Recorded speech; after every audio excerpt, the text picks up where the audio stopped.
Well, I have never had a conversation with Brother Jay-Z until I heard his album played for me by my grandchildren. They said, Dad, you got to hear this.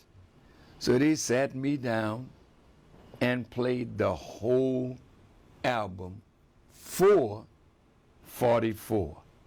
My son said, wow, that's a great number, Dad, because at 4:44 in the morning, I'm getting up for Fajr prayer.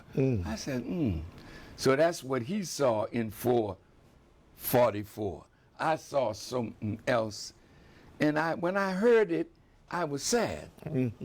So I said, I got to reach out to my brother, because he talked about somebody killing him or people desiring to harm him. I saw death too, but I never saw death for this great brother from somebody harming him. So I called him and I said to him, brother, I see death too, but I see the death of Jay-Z of old. And I see the birth of a new Jay-Z. Jay-Z who in that album talked about his beginning with drugs.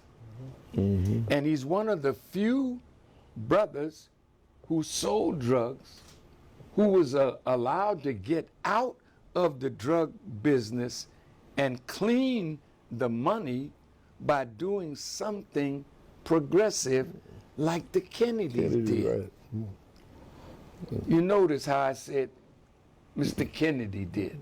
And the Rothschild. Because these people engaged in criminal activity, but they were allowed to cleanse the money from illegal activity to send their children to college, to make one a senator, two a senator, and one a president of the United States.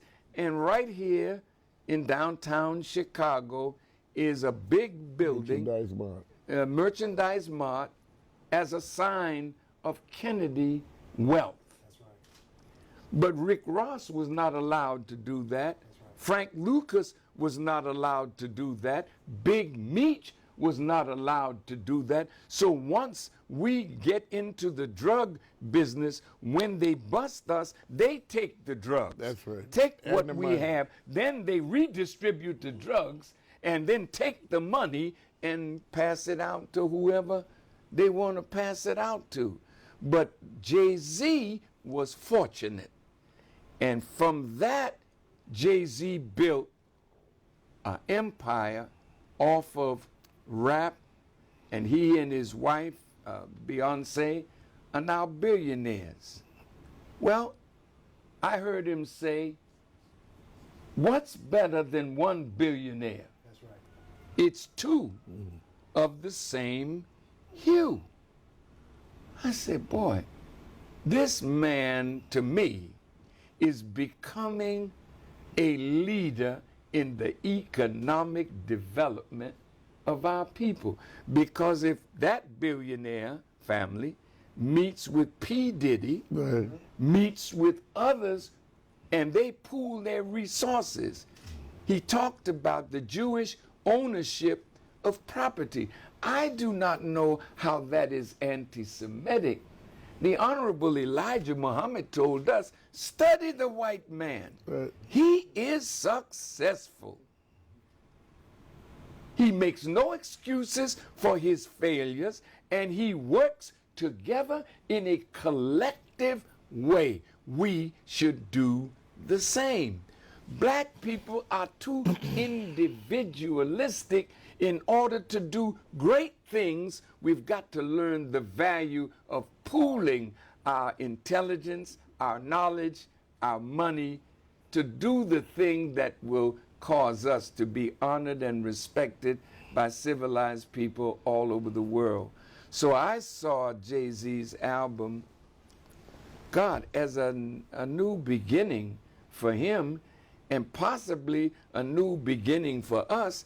And by my showing up at Ice Cube's start of a basketball league for black people, wow. If tomorrow this gets bigger and bigger, white people that own the stadiums may say, I'm sorry, we're not renting to you. Then we'll pool our money and buy stadiums and buy places for our artists to perform. Look, it's our day now. Yes, sir. And we can't sit around and act bad if the white man don't want us in his place. Set the thing up for yourself. The time is now. That league will have black people and white people and Asian people and Arab people spending their money to see us because we are the game. We are the real game in sport and play. Let's make some money for self and do something constructive to advance our people. You know,